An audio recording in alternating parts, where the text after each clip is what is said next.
Tonight, the stage is set for a revival here on the traveling roadshow known as the PBA Tour. The cast, fiercely competitive to a man, all are well known throughout bowling history. They compete not just to relive glories of the past, but to recapture the spotlight, return to the stardom they earned and deserved. The Ebonite Challenge from Indianapolis next on ESPN.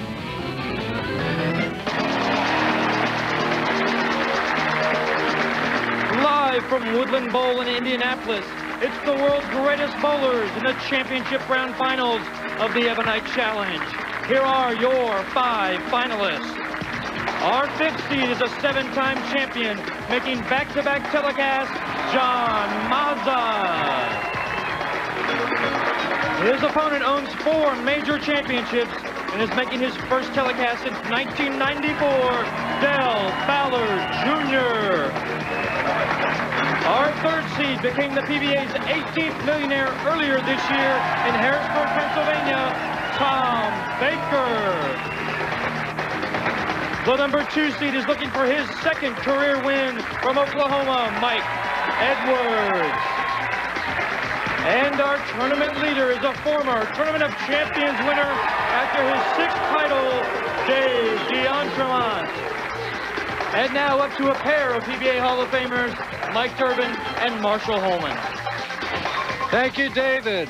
Marshall, tonight, 5 veteran players, some of them trying to make comebacks in their careers. Well, in the opening match, Del Ballard Jr. hasn't made a show since 1994.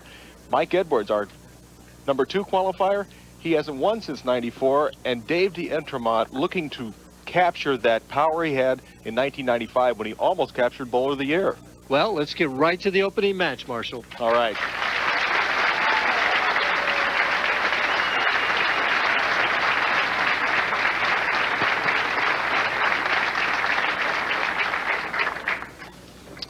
John Mazza will lead it off on the left lane, lanes 71 and 2 here at Woodland Bowl.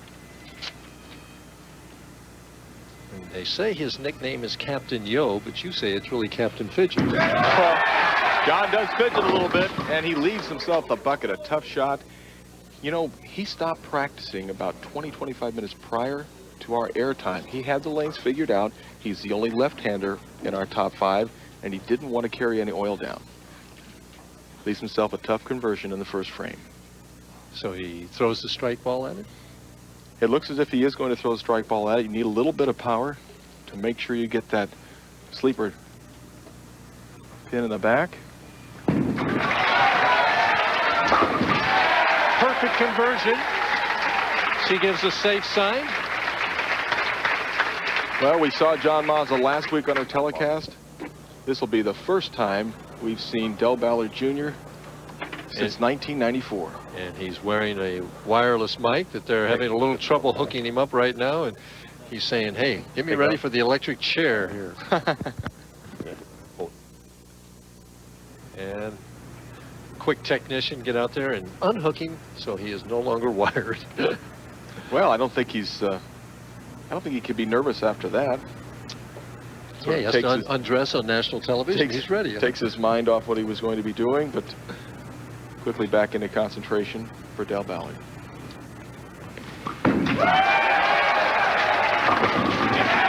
And Mike, he liked that ball. As soon as he let it go, you could see him running it out, exhibiting the power that made him a dominant player back in the 80s and the early 90s. Won so many majors. Tournament of Champions, Masters, once, U.S. Open twice. That's correct. And there's his wife, Carolyn Doran Ballard, a champion on the Ladies Pro Bowlers Tour.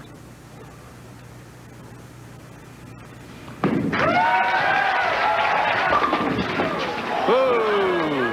Going for an early double and almost gets an early 7-10 split. Almost had a double of the wrong kind. We'll take a look at the pin action. The ball comes back very far from the right. You can see the 5-pin going in front of the 7-pin and just barely catches it. And take a look at the reaction. He thinks he's got a strike. He's happy he can just try and make a spare. Now Del Ballard, Mike, and his wife Carolyn. She's also Mike.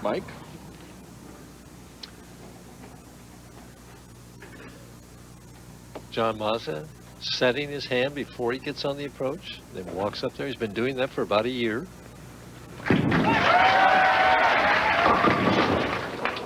Well, as happens so often, you know, come in light one frame and make kind of a subconscious adjustment the next frame. There's his wife, Leslie. Very concerned look right now, but she knows there's a lot of frames left.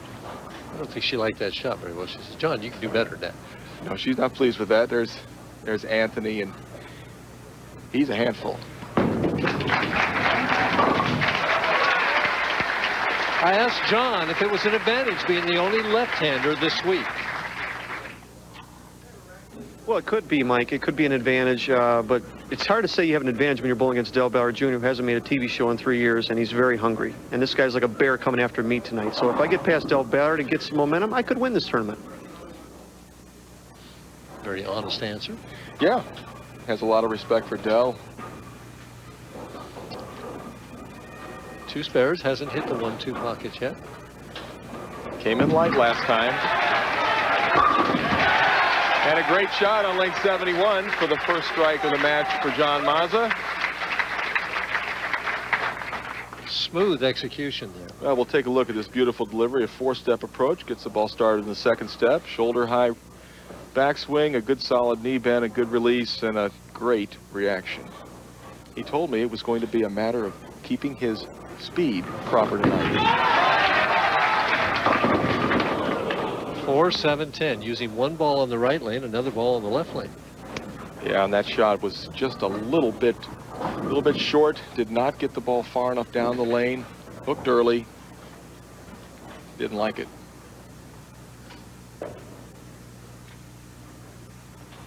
Give it a shot. No, it's going to have to bounce.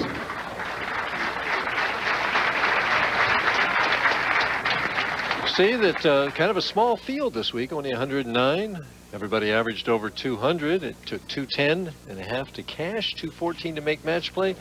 We were just a little short, Marshall. Well, we tried, Mike. Yeah, gave it a good effort. Del Ballard needs to shake that off and concentrate on this shot on the left-hand lane. As you said, he is using one ball for the left-hand lane, another for the right. And a beautiful shot.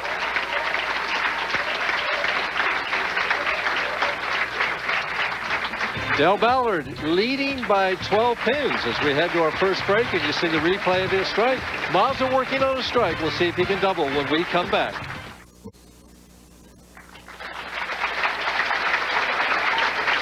John Mazza up in the fourth frame, leading by 12 pins. This is our opening match at the Indianapolis Ebonite Challenge.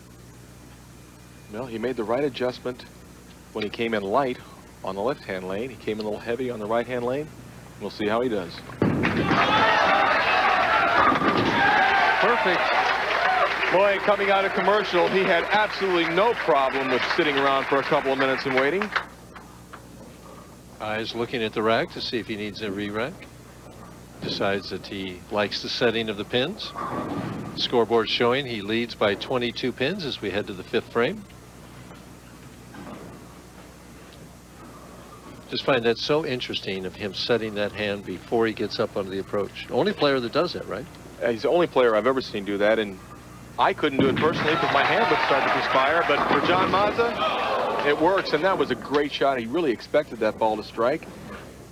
He hit in the power zone, light in the 1-2 pocket, but the high percentage hit usually out here. Very high percentage, and it's one that he would have expected to carry.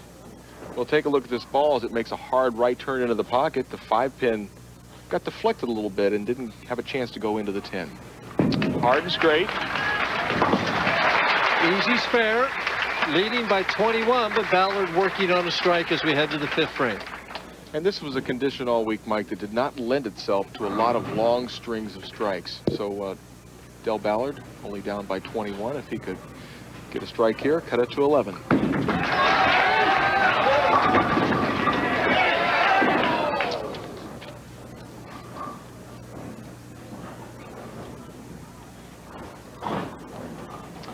And another good shot, but the carry just wasn't there. We You see that his best finish this year is 8th. He's done that 4 times. That's his best finish really since 1994. As he shoots the 10 pin and doesn't convert it. Now it's time for Dexter, footwork of the pros. Well, as you can see, his feet hang off the back of the approach. Del Ballard, his steps quite quick, and the lack of knee bend allows his timing to work efficiently. That was his strike shot, where he made a great shot leaving the 10 pin, and then unfortunately for Del Ballard, did not convert. So now he drops further behind. 33 pins at the end of 5 frames. Needs to get some strikes going. Well, he's got the pocket. His wife, Carolyn. Good shot, she says. She approves. She is mic'd. However, Del's mic is not working. Had the problem earlier in the game. John Mazza to keep his 33-pin lead, working on a spare.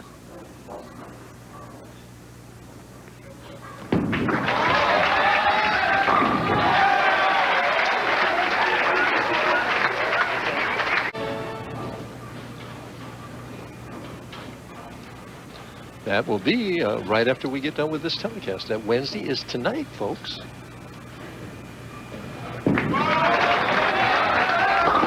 Ooh, he gets the break and it falls out of there. Well, he busts the... Whoa, my gosh, busts up that split. That was a very, very good break. We'll take a look at the pin action. John Mazza. It looks like the 6-8. There's the 6, there's the 8. And the 3-pin just does a double clip on it. Takes out the 6. Leaving an easy spare of just the 8-pin. It shouldn't be any problem. John, very good spare shooter and does not take anything for granted. Mazza converts. He leads by 33. Ballard working on a strike. He's got to make a big comeback. And we'll come back right after this. Well, right now, he needs a few dots and X's. And walked away from that one. Carolyn, you're right. That was a good shot.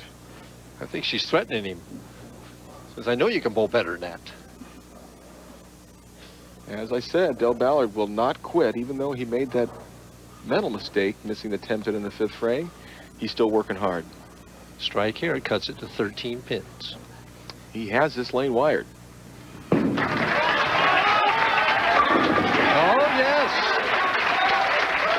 I asked Del, so long since he's been on TV, is he nervous? I'm very nervous, actually. I walked by Kurt Von Kruger last night with 1 shot to go in the 10th frame, and he goes, you need a mark and to guarantee yourself in, and I couldn't hardly walk to the line. So, I mean, it's been a long time for me, and you know, I'd really like to go out and get over the nerves early to where I can try to go out and have a chance to win some matches. Well, this guy doesn't appear nervous one little bit. Well, we saw John Mazza last week in the opening game. Mike shoot 290, so we know he can string a lot of strikes. Right now, up by 13 pins with the opportunity to make it a 23-pin lead, control his own fate by striking in the 9th frame. Well, you know, you can't read his mind looking at his face, but looking at his body English, he appears totally confident.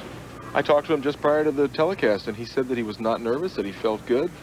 Just need to make sure of his release and his ball speed. That's got a set, and it did. He's tough. Bumps that lead back to 23. Well, John Mazza with a possible 237 game. Del Ballard, 224, the best he can do. But if he does shoot 224, he would force Mazza to get the first strike in the 10th. 9th frame, big shot. Hang on. Just didn't give it enough room, and he knows it. 3-6-10, she knows it too. As always, no matter whether they're male or female bowlers, they're instant mathematicians. Carolyn adding up that score and knows that that basically, even if he converts this. Well, if he converts and strikes out, that's 201. That's got a hook, and it's gone. And now it really is over for Del, and that's a shame. Well, 2 misses, 2 errors and a split, 3 opens in 9 frames. He said he was nervous. It kind of shows. It looked that way, Mike, and but I do feel that he will take some momentum and some confidence out of making it to the top 5, even though it was not a success for him as far as winning this match. And he's kicking himself right now because he knows he's got the left lane wired. Just had to make a good shot on the right lane. You know what's interesting about this game, Marshall, is if he strikes out here in the 10th frame, he can wind up with 8 strikes for 189. Yeah. 3 opens, they'll add up quickly as far as taking pins away from you. You know, we always talk about strikes, and everybody's so concerned with that, but filling those frames, getting those spares is important also. Leaves the soft 10, second one, and a spare here. He'll finish with 179. It'll be John Mazza moving on in our second match. And John will have that momentum. He said if he could get by Del Ballard, well, he might win. Yeah.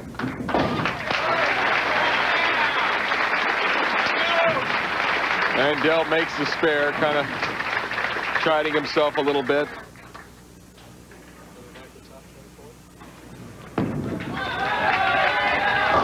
Mazza doesn't carry the 7-pin, but he's going to be a winner of our opening match. When we come back, there were other people that made money in this event. We're going to take a look at some of those, so we want you to stay right here with us right after this.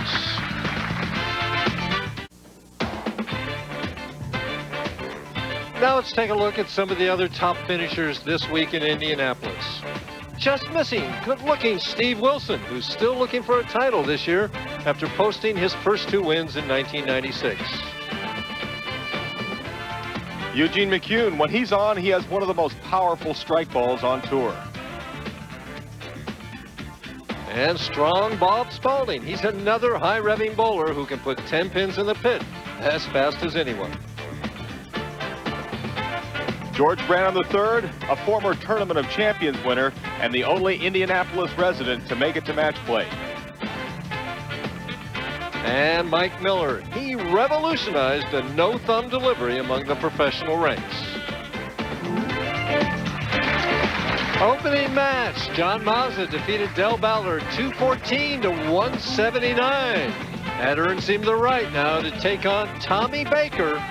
Who's going to win that match? Well, we'll find out when we come back after these messages. And here's a list of our Ebonite point standings. Jason Couch, a big lead right at this point, Marshall. That's right. It looks like Jason is going to make it in no matter what happens. He's got a nice big lead. Steve Hoskins very close. Walter Ray, Just Stay Rook. These fellas need to make a telecast next week to really ensure themselves with the possibility of making it. Second page, and of course Mazza, if he keeps moving up the ladder here, what's he get if he wins here? He can get 70 points, so he can go to 107 points and really put himself in good position to get there. Tom Baker with a win, 75 points. So it's still wide open. That's right, and Dave Yentremont and Mike Edwards, they'll have something to say about it also. Baker on the left, Mazza on the right. Stand up, sit down, fight, fight, fight. If you say so, Mike. There we see he had 5 strikes in the opening match. Actually, Ballard got more strikes than he did. That Mazza was the one that could fill the frames. Won the match easily. Now there's that shot that he thought he would have carried in the last game. He left the 10 pin, that light hit, sort of scrambling those pins around. You love to hit there, right? Oh, I always love the light hit. Here's Tom Baker, 42 years old, from Buffalo, New York.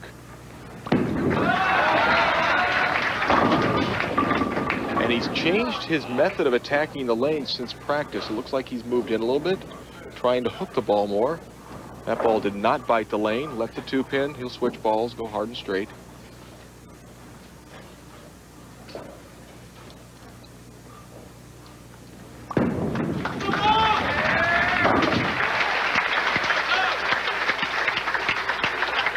As we take a look at Tom Baker's style, 5-step approach. Now, notice how late he gets the ball into the swing.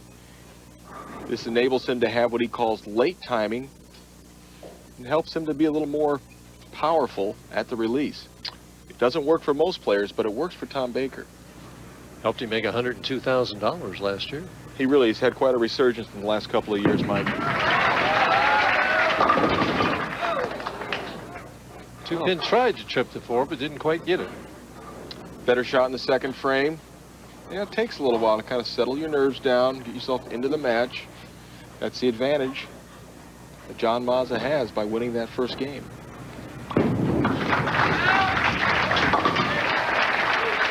No trouble with the spare. Bake's reading his body English. I don't think he's real confident at this point in time. He's, like I said, still sort of feeling himself as far as feeling how he wants to make the career work, make the ball work. Lots of 300 games in John's career, but not this game as he leaves the 4-7. There's a shot where he had a really good opportunity to make some noise and make a big impact on Tommy Baker sitting on the bench, but he doesn't make a good shot. Now he needs to pick up the spare to keep that 1-pin lead. See how John tucks that little finger under? Do you do that with yours? I do that when I want to hook the ball more.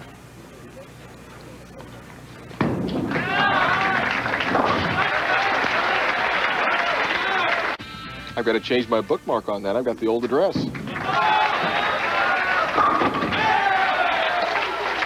And there's another confident shot from John Mazza. Very important for Tom Baker to assert himself here early in the match. Not let John run away and hide. He seems to be fishing on this right lane a little bit more than the left lane.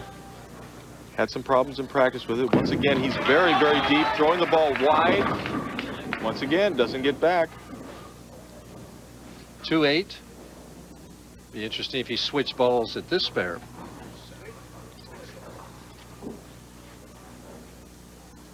Well, he does switch balls, which really does kind of surprise me. I would opt for the ball that would hook, that you could count on, to have it come back and get that sleeper 8-pin. As the spare, I asked him how important it is to Tom Baker to win his title number 10. Well, I think any victory is important, but number 10 is very special. I think it's an automatic shoe-in for the Hall of Fame, which is very important to me. So he's got other things on his mind than just winning here. Also, with 10 victories, that makes your eligibility for the tournament champions a little easier. Only have to stay touring 2 instead of touring 1, so very important 10th title. His first strike of the match coming in the 4th frame. Trailing by only 3 pins, but as we see the PBA's captain. Mark Gerbrick, good to have him here at the tournament. Mazza leading by 3, can increase it to 13. And he makes a quality shot and leaves the 6-pin. He had some words for someone. I'm not exactly sure what it was. Something may have distracted him. Maybe something out on the lane. Changes balls to shoot the 6-pin, go cross lane at it. He's waiting for something, and I'm not sure what it is at this point in time. Oh, there's a pin in the left hand channel of lane 71, and they have removed it. It was kind of bouncing around and catching John his peripheral vision on the shaker board back there. Yeah.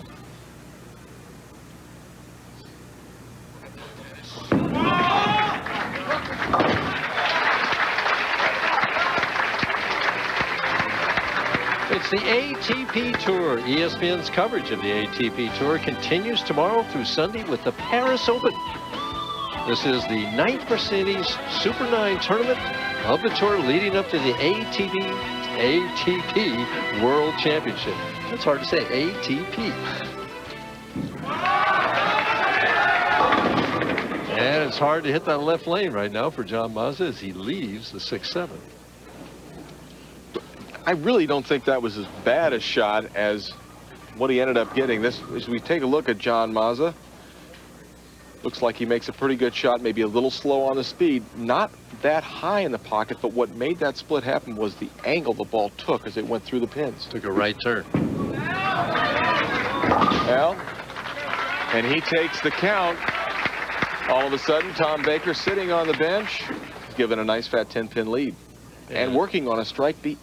I'm interested to see what he'll do on this right-hand lane. He either has to move to the right or he's got to slow the ball speed down. That's the only way he'll get it to hook back to the pocket.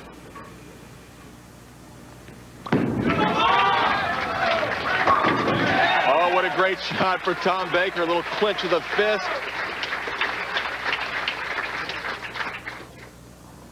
He'll take a look at Tom Baker. Look how far left he's sliding. Throws the ball over about the 23rd board. Just perfect. And look at the way he gets pumped up here. He knows it's a good shot. Will it carry? You bet. Bumps that lead to 20, as we can see by the scoreboard right there, through 5 frames. We're in the 6th frame of our second match here at the Ebonite Challenge in Indianapolis. And something distracts Tom Baker. Somebody sneezed, I believe. You know, I talked with Tom prior to the telecast, and he told me that the left lane was a lane that had the hang spot for him. And now he's come in light a couple times on the right-hand lane, so... Looks like he's not as deep on this left lane as he is on the right.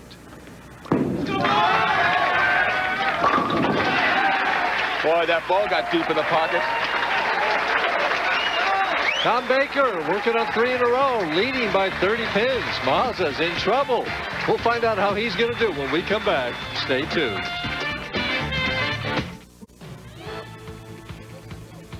Perhaps the biggest win of John Mazza's career happened in 1994 at the AMF Dick Weber Classic.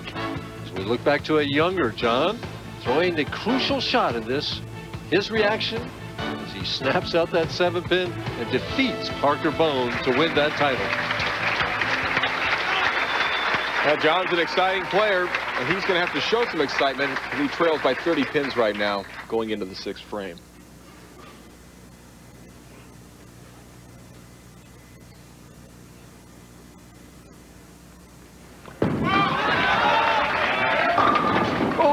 Oh, it's a solid 8-pin, great shot. That ball's really finishing. Yeah, he's going to have to make some type of an adjustment. As we see Don Mitchell, the proprietor here at Woodland Bowl, and a very, very strong supporter of not just professional bowling, but bowling in general. John sets himself to shoot the single pin spare. Should be no trouble. The last few shots that John has thrown as he converts this spare, the last few shots he's thrown have all come in a little bit high. He left the split on lane 71, left the 6-pin on 72, and then left the 8-pin. You take a look at John Mazza. Very interesting the way he has his hand in the ball as he walks up, presets himself, takes a little more time, and then that nice, very compact game. Now, he told me he does that so that he won't fidget putting his hand in the ball. It helps him to be more relaxed and make more quality shots. Just like that. Well, he needed that one, that's for sure, Mike. Needs to stay in touch with Tom Baker, who's 30 pins up. Baker working on 3 in a row. He conquered this lane 72 in the 5th frame. Can he do it here again in the 7th? Well, that's the key to professional bowling, Mike, is repeating shots. And right now, he'd love to repeat that same shot he threw on this lane a couple frames ago. Well, he did, but he left a solid 10, and we saw a lot of those this week. I left a few of them. Just a couple here and there. Yeah. The 6-pin just flew around the 10 there on the. Saw a replay on that. It wasn't even close to it. Yeah. Great shot. Changes balls. Hard and straight. The veteran. He does it. He doesn't get a lot of it. I'll take a look at the 6-pin. That's the 3rd pin on the right as it just whips around that 10-pin. That's cruel. It's kind of like somebody on a high bar doing a kip up or something. The legs go up and they snap themselves up. That 6-pin just snaps around that 10. Well, he's still up by 29 pins. Would like to get another strike here. Little double dribble. That ball did not come off his hand well. You called it, Mike. He kind of double dribbled it. Got the ball down too early. By the time it got to the pins, it was out of gas. Well, he's not out of gas. He's going to recharge and shoot this 10-pin. Now watch the way the ball hits early. Ba-boing. Is that a word? You just used it. It's definitely up. It's at Webster's right there. Boing. We looked it up. Boing. He knocked that over. All right. Tommy's smiling. He's having a good time out there. Well, I think that's important to have fun when you're doing this. Speaking of important, here's the opportunity for John to crawl right back into this match. He trails by 28. A strike here will make it 18. Really needs it. Perfect.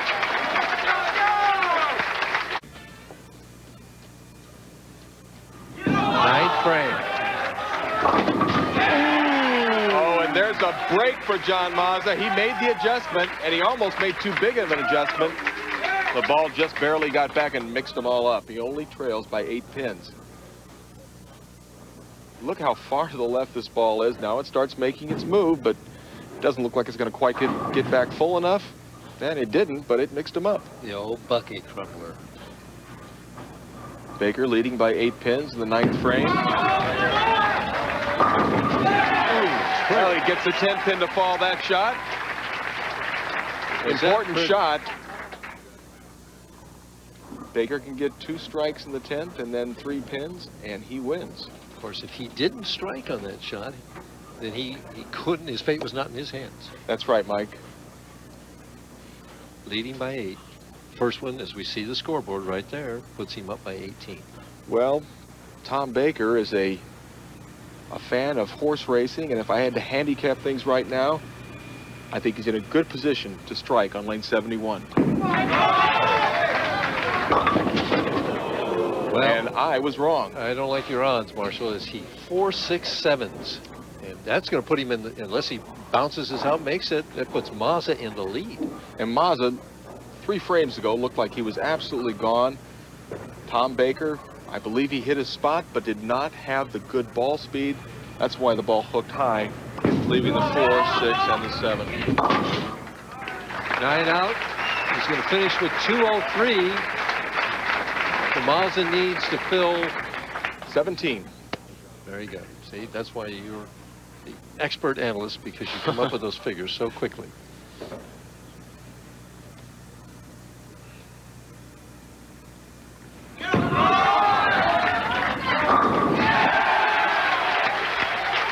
What a break for John Mazza, and he walked right through the door, as Leslie approves. And it's one thing to be given a good break. It's another thing to take advantage of it, and John Mazza made his best shot of the 2 games right there in the 10th frame. Well, as we saw in that replay, the Dick Weber Classic from 1994, down on the knees, sliding it out. He's an emotional player when he gets it going. I think he can get the 4 pins.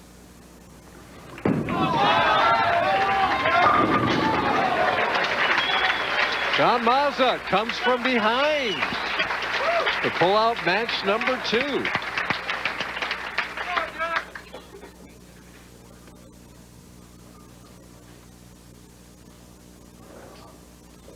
Mazza shooting the 7-pin. He's the winner of match number 2. When we come back, somebody is going to have a chance to win the Ford F-150 pickup truck. You want to watch that? Stay tuned. Match number 2. Mazza defeats Baker by 13 pins. That sets up our semifinal match. Will be Mazza versus Edwards. Who'll win that? We'll find out after this.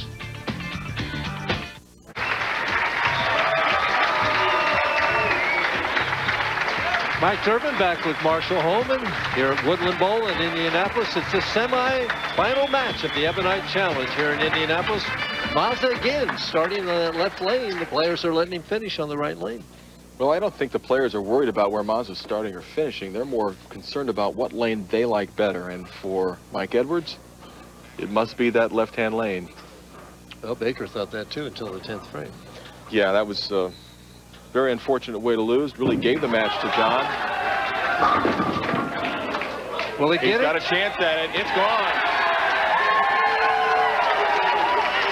A little delayed reaction, a little delayed messenger reaction. Take a look at this pin action. There's the 7-pin. There's the head pin. Now it looks like it's all over. But wait a minute. All of a sudden, it accelerates. Here I come. And just to the tilt of 7 or 8 degrees to fall over. Our first look at Mike Edwards. He's going to try one, too. He doesn't quite get that lucky roll to knock over his 10-pin. Comes a little bit light. Already 35 years of age. Wow.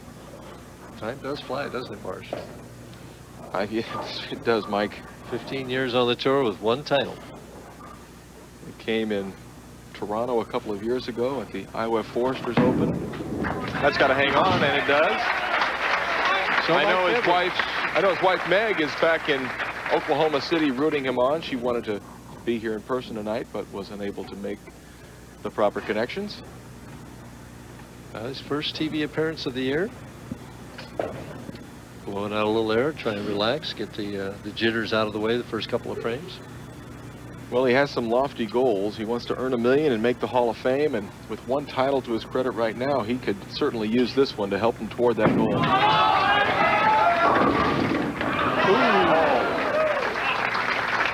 And a nice break there. Having a little problem with the approach. Is stuck a little bit at that shot. Goes up there pretty quickly, doesn't he? He's got fast feet. That's not always a bad thing. It used to work for me. Cross lane at the 4-pin. Generally a very good spare shooter. Throws the ball real hard. So, 2 spares for Mike Edwards. John Mazza on a strike, trying for a quick double here in the second frame of our semifinal match. You see that patented Mazza pre-setting routine. Doesn't take much time once he gets set. He has found something on that right-hand lane. That ball, which I think to both of our minds' eyes, looked like it was going to go high. Yeah, it looked to me, it held pocket. Yeah, that was something that he's found on lane 72, and that's something that you can have happen to you when you're fortunate enough to win a couple of games. And John's 22nd career TV appearance. He's batting 500. He'd like to get above with a couple more wins here tonight. Well, he's looking pretty strong right now. With 3 in a row, that's got a hook. It hurt you. Good looking shot.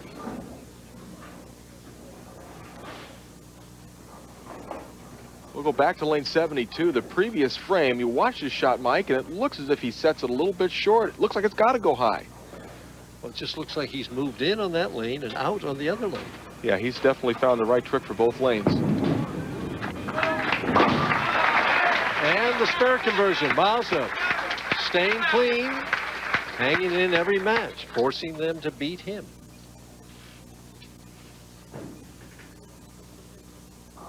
We see the 22nd career TV appearance for Mike Edwards. Not a great record. 10 wins, 20 losses.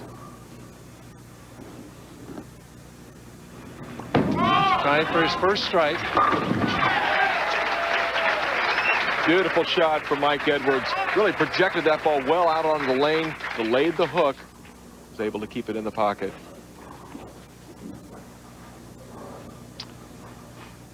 The last time he was up here, and this is the last time on this lane, he thought he stuck here.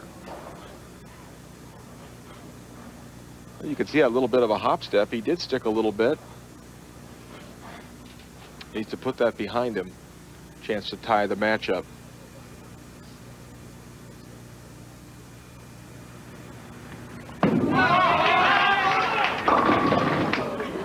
High again, 3-6-10. The lane he picked the finish on, suddenly he can't hit it.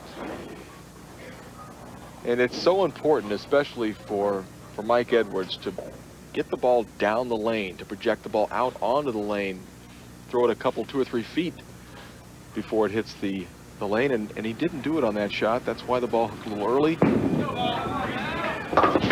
And now he misses the spare, the 3-6-10, leaving the 10-pin, chops it off.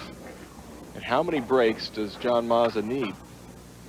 He says he'll take all he can get, but right now he's making his own breaks. Yeah, last week, 4 left-handers on the telecast. The right-hander won. This week, 4 right-handers on the telecast. Will the lefty win?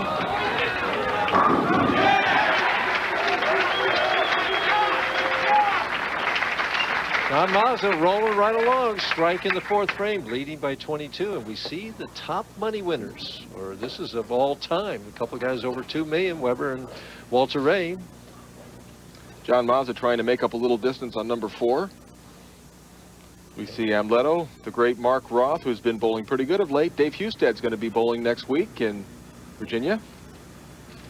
One senior still in there. The great Earl Anthony. And the great John Mazza now takes a 32-pin lead.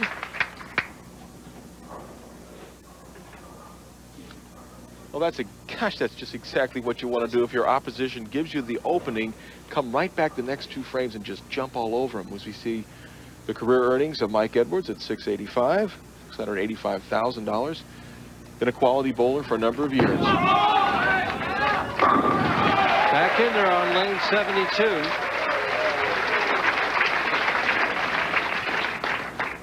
As he goes up to check the approach, he's stuck again. He likes the ball reaction on lane 71, but the approach he could live without.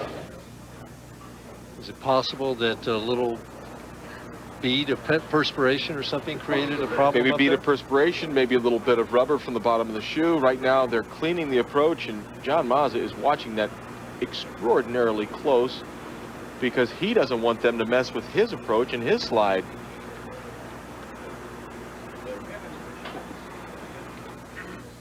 Trying to get a good slide on 71 and crawl back into this match. Chance to trail by 22, and it's not going to happen.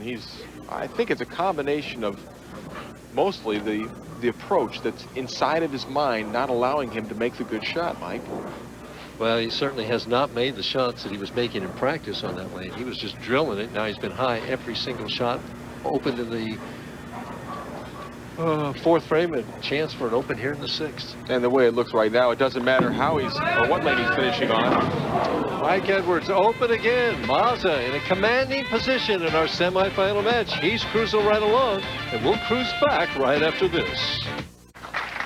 John Mazza, in between frames there, went up and checked the approach on lane 71 after they had dusted a little bit. He wanted to make sure that he wouldn't have a problem over there. Well, they put some type of a cleaning solution on the approach to get up a tacky area that Mike Edwards was having problems with. But Mike Edwards, the right-hander, sliding toward the extreme left side of the lane, and Mazza, the lefty, sliding in that area too. Mazza's sliding and striking. Yeah, Mazza's up by 54 pins right now and very, very much command of this game. And it's not so much that Mazza's worried about sliding there for his strikes, but if he leaves that 10 pin, he shoots cross alley at it, that's where he's going to be sliding. So John's thinking, he's using his head tonight. Very calm, very in control in himself. He used to get so excited whenever he would get any strikes going, and now he's learned how to temper that reaction. If he has a chance to win this tournament, he'll get excited later. Keep throwing him like that, he's definitely going to have a chance. Well, Leslie's appreciating that. There's a great smile from a lovely lady. And if I'm Dave D'Entremont, I'm a little concerned with what John Mazza is doing right now. Well, I'm thinking I've got to shoot 220 plus to have a chance. You see, he trails by 64 pins, and the best that Mike can do is shoot 215 right now. John Mazza working at a 230 pace. I asked Mike to evaluate his career so far the first 15 years. I'd say good and bad. It's been up and down. I think it's on the upswing now. As I've gotten a little older, I've gotten more mature, and I've learned my game a lot better. And hopefully these next 2 or 3 years will be my best years. Trailing by 64, this match all but over. Just trying to salvage a little face here. Well, he's been high every time in the left-hand lane. He's got to be asking himself, didn't I like this lane during practice? And you wonder if he's moving at the same time. So many times somebody's sitting back watching and say, well, how's he keep throwing in the same place when he's moving and making adjustments, but they aren't working? No, I would imagine he has been making moves to the left. But just not the right combination today for Mike Edwards. And John Mazza is in cruise control, just trying to keep the momentum he knows he's won this match. He's thinking ahead to the next one. It's easy now, isn't it? It's very easy, and John just keeps getting better with each shot that he throws this game. Well, it just looks like he's just really figured both lanes out here. He's had the opportunity to make enough shots on both lanes that he's been able to fine-tune himself into standing in the right place, using the proper ball, the proper amount of hit.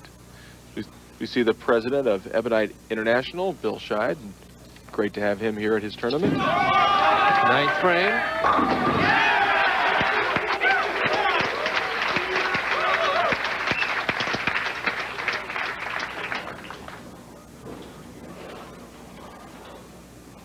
Mike Edwards just trying to get out of the way here and finish the semifinal match off.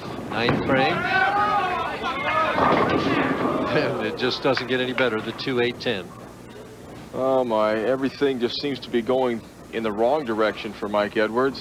And I think that at this point in the match, it's really difficult to keep your concentration, and he's just trying to stay out of John Mazza's way and ends up getting more open frames. 141 in the 9th. Well, with this match it's gotten to be very, very much out of hand. I'd like to take this time to wish my mother a happy birthday coming up on Sunday. I won't be able to be home, Mom, but happy birthday. Oh, that's nice and sweet. Once in a while. Once in a while, huh? Okay. 10th frame. Fires a bullet and leads the 2-10 again. And we can have a 129-pin match here if Mazza would strike this out. Well, if Mike Edwards only gets 9 pins on this ball, it'll be 150 for Mike, and certainly not indicative of the way he bowled all week long. And that's what it is. John Mazza with the opportunity to shoot 279. There's no record there. There have been bigger differences than 279, 150. John not worried about the score. He's worried about the rhythm. Here she comes.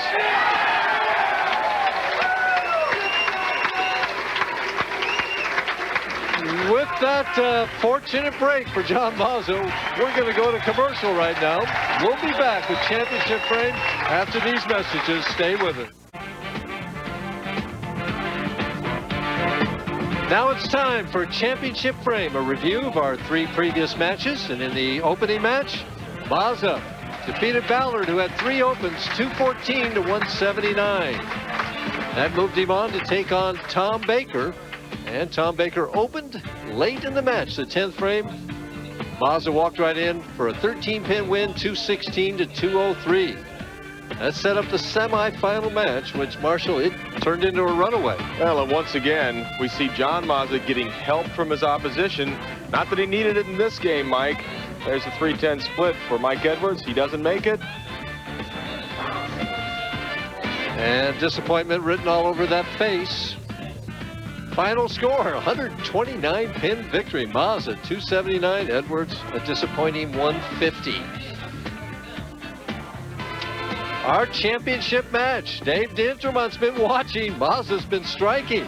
Dintermont says he can handle it, though. We'll find out after these messages.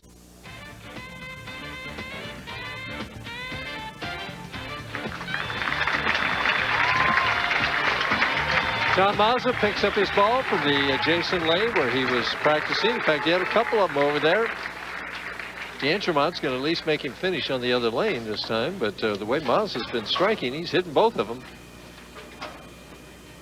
And we get our first look at big Dave D'Entremont. Well, he's a great player, looking to get that dominant game that he had a couple of years ago back. Had a little problem this year, but take a look at this powerful style. And right there he says, hey, John, I'm here. So interesting, these big guys sometimes are so powerful so smoothly. Billy Whaley was that like that. Yeah, and Dave is another good example of a big man who's very powerful but does it in very nice rhythm and motion. And John Mazza certainly has found a little bit of room on both lanes as he looks down at the rack. He goes for a re-rack, doesn't like the way they're sitting on 71. If I were to guess, I'd say that it looks like the head pin a little bit to the left, closing the rack down a little bit for the left-handed John Mazza. How's that one look? It looks about the same. John defeated Dave D'Entremont in match play rather easily, but they're all even right now. 7-pin, left lane, second frame. And with a closed rack, that's what the pro thinks about. How is it going to hit half pocket? Half pocket, weak. Maybe it was the rack. Maybe it was just the shot John threw. Interesting how he shoots the spare. See those two fingers? Puts the ring finger and the little finger in there to shoot that spare. He does that to make sure that he doesn't put a lot of roll on the ball. Hard and straight and no problem. There's an interesting tip. You ever tried that? I have, well, I've tried it, but I don't think my tendons would probably folks, appreciate as that he's very talking often. about this, he's looking at his hand. I'm looking at my hand going, no, I won't do that to your hand. D'Entremont trying for a quick double. Oh, what a bad break, but I saw something in that delivery that's going to really help Dave throughout this match. That was left of his target. The ball, as you say, hooked out. It stopped on a shot that looked like it was going through the nose to me. The ball stopped. and he knew it was going to stop. He was running it out at the 9-pin. Now it's time for Dexter's Footwork of the Pros. We see Dave D'Entremont with a good heel-toe motion in his steps. Steps are a little longer than most bowlers, but a good knee bend allows his strength to create a lot of power. Watch this good knee bend. Really a beautiful style from a very strong man. Finishes quite a ways from the foul line there, about 6 inches. Fortunate just to leave the 2-pin, doesn't leave the 10-pin with it for a little extra company.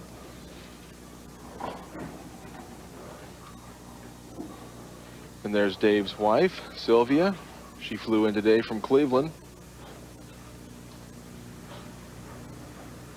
Not sure a far that trip. Well, I'm sure a lot of people in Cleveland aren't real pleased at the outcome of the series, but I thought that the Indians really did a great job, and they were just a little bit outplayed towards the end. Just a little bit. John Mazza in the 3rd frame with a 1-pin lead, needs to strike to keep it. And look at this. Oh, gets the messenger, but a little bit of interference. Right now, Mazza's opponents are averaging 177 at him. He's averaging 236, so having it his way.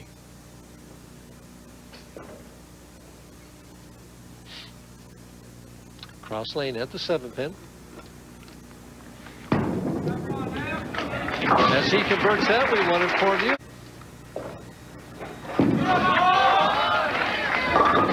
Ooh. Well, it's been a while since John Mazza has not hit the 1-2 pocket. Now, do you think that the 2 7-pins caused him to ease up? And You go know, a over? lot of times when you leave a half pocket 7 for a left-hander or a half pocket 10 for a right-hander, you want to fit the ball a little deeper in the pocket. And I think what happened on that shot was he lost his speed control. The ball hooked early on him. At the spare. Boy, what a great way to shoot spares. Well, he's exhibited an excellent technique for shooting spares, just using the pinky finger and the ring finger of his left hand. Certainly works for him. I know on the senior tour, Gary Dickinson uses just the ring finger.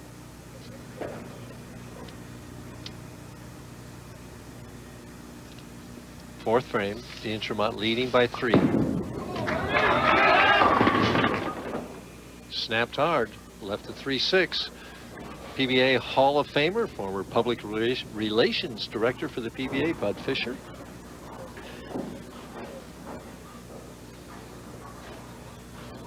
Changes balls to shoot the 3-6 cross lane. A spare, and he'll lead by 1 pin, Marsh. And a good spare for Dave. You can see D'Entremont was the leader in the 2nd round, and then after the last round, Tom Baker was up there for a couple of rounds. Dave told me that he bowled this week kind of like his Indians played baseball, kind of on a roller coaster. Take a look at that grip of Dave D'Entremont. He tucks that pinky finger for extra power, cups the wrist, and really lets it go. Watch this ball hook. Oh my gosh. Solid 9, solid 8. Well, he's just, right now, he's got to pat himself on the back and say, okay, I made a great shot. I didn't get very lucky as we watch this ball go well to the right, and it ends up absolutely high flush in the pocket. There goes the 5-pin straight back, and solid 8.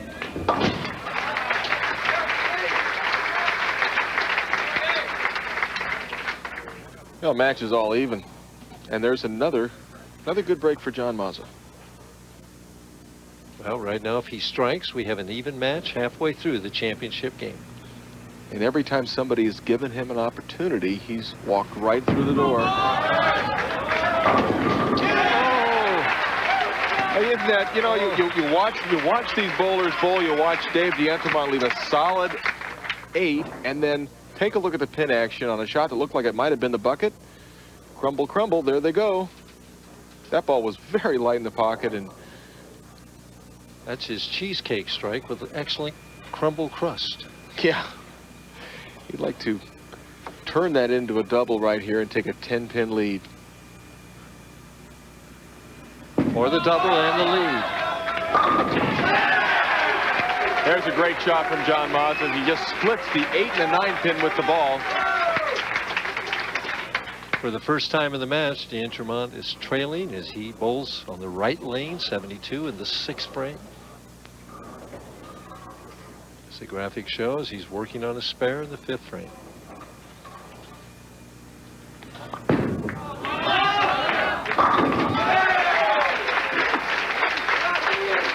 I asked him how he went from 22nd to 1st. Well, it's not quite as amazing as it seems. Even though I was 22nd, I was only 180 or 90 pins out of 5th. That was my main goal, just try and get to 5th. I bowled well in the morning, got to 10th, and come in the night block. And when I shot a big game, the other guys in the top 5 seemed to falter a little bit, so things just went my way. Well, they haven't been going his way in this match, but he can even the match with a double in the 7th frame. Oh, yes, Dave. How about that, a break for me, he's saying. Wow, I don't know what pin came off and got that 9-pin. Well, we'll take a look at the pin action. Now, what pin is this? It's the 2-pin. 2-pin comes back and just kicks the bottom of the 9-pin. Yeah. And he gives thanks. Mazza retake the lead. He's got that rhythm going back again as he strikes. He just appears fearless out there.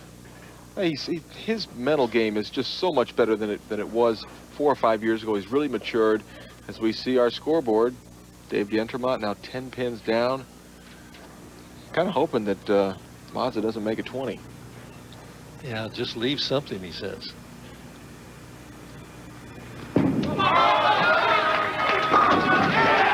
John Mazza looking very, very good. He was on our telecast last week, shot that 290 in the opening game, and then lost the second match. D'Entremont in a must-strike situation, trailing by 20 pins, 8th frame, right lane. It's just a matter of execution. He has this lane. Has it. 9th frame here, a strike to even the match and set up a 10th frame finish. And not having the problem with the approach because he's sliding deeper than Mike Edwards was the prior game. Must strike. Must strike.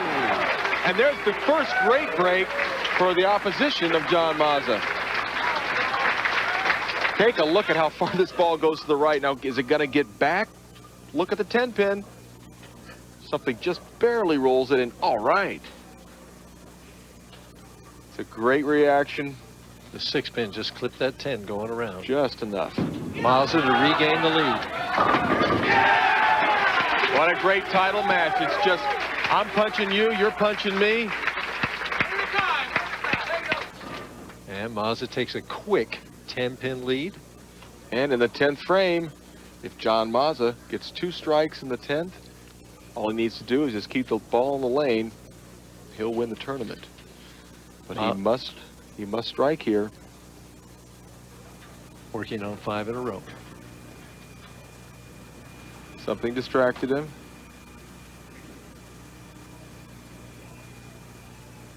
Reset.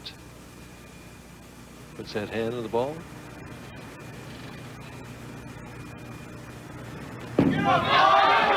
Gave it more room. Oh, and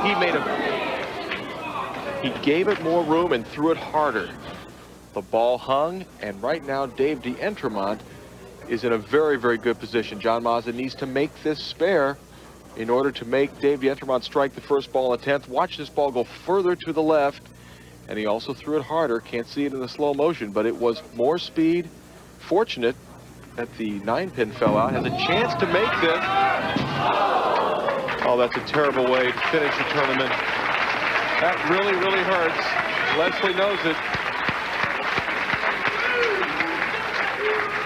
Well, there have been a couple opens in the 10th frame on tonight's show. Tom Baker did it in his match against Mazza. Mazza does it against Dave D'Entremont for the title right now. D'Entremont needs to fill 15 in the 10th frame. This is what the PBA is all about. Exciting championship matches. Oh my gosh. Oh my gosh. He needs to make that. A little slow. He thought he had it. He thought it was going to hold pocket. And suddenly he's looking at the score. If he doesn't get this, he's going to finish with 212. Mazza's crying. He is, but I'll tell you what, John, as hard as Dave D'Entremont can throw the ball, it's not inconceivable that he could bounce this out. Very doubtful, but look at the speed. Doesn't happen. John Mazza. John Mazza wins, and boy, he is absolutely just sobbing. The hug between the two bowlers. Mazza can't believe his good fortune. D'Entremont can't believe that he split in the 10th frame.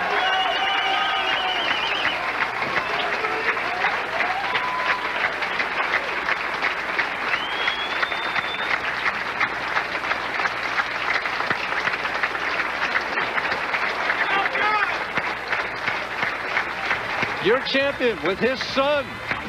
We'll be back to talk to him after this. Don't touch that remote. John Mazza, the winner of the Ebonite Challenge here in Indianapolis. You burst into tears there. Unbelievable, Mike Durbin, unbelievable. I've been praying real hard, and the angels and saints in heaven looking over me right now. I'll tell you something, boy. And I want to just say that Dave D'Entremont, that's unbelievable, and he's a great champion, and I pray for him. I hope that he comes back and wins next week. Well, that's very gracious of you. We have some presenters out here for you. Over to the far left, we have Ray Muir, the manager here, who has a gorgeous trophy. Here you go, John. It's a nice Wolf trophy here for you. Congratulations. Thank you very much. And we have the president of Ebonite International, Bill Scheid, who's got a nice check for you. John, congratulations. You had a great tournament. You bowled well. Thanks a lot. I just want to say a huge thanks to Ebonite International. A good friend of mine, Bill Supper, when John Mazza started on tour and nobody knew where I was from, they were giving me bowling balls and trying to help me out. I won my first title with an Ebonite ball. Thank you, Ebonite. You guys are great. Bill Supper, thanks again for that. And I also want to thank my sponsors at Track and Munsinger. And Indianapolis, I got one here. I love it. Yeah!